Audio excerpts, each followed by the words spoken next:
વ્યવસ્થા હોય છે, ભાવિકોને શું સંદેશ? આ મંદિરની અંદર વાર તહેવારમાં એક તો પૂરો આખો શ્રાવણ મહિનો, બીજું ગુરુ પૂનમ, શિવરાત્રિ, જન્માષ્ટમી જેવા તહેવારો જે આપણે આવતા જાય છે, દિવાળી છે, એ અહીંયા આપણે મનાવતા હોઈએ. પૂજા અર્ચના અભિષેક થતી હોય છે. બીજું સંદેશ એ જ છે ભાવિક ભક્તોને કે અહીંયા પ્રકૃતિનું જ મહત્વ છે. અહીંયા આવી પિકનિક સ્થળ માનીને આવવું નહીં. અહીંયા પિકનિક સ્થળ માની જ બધા આવે છે.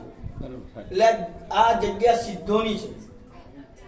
અહીંયા તપ કરવાની જગ્યા છે, પોતાનું અનુષ્ઠાન કરવાની જગ્યા છે. પણ અહીંયા આવે અમે ફરવા જાય છે, ફરવા માટે અહીંયા આવવાનું નથી. અહીંયા દર્શન અર્થે આવવાનું છે, ભગવાનના આશીર્વાદ લેવા માટે.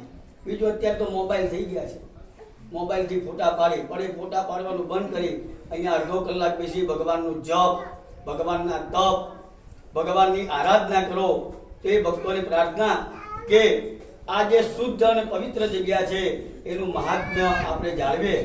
અને અહીંયા પગ ધોવાનું અહીંયા પણ અહીંયા એક મહત્વ મૂકેલું છે બાપુએ કે ચપ્પલ ઉતારી પગ ધોવી પવિત્ર થઈ અને પછી અહીંયા ભગવાનના દર્શન કરવા.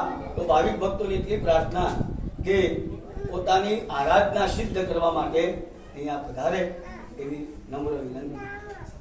જય રામ.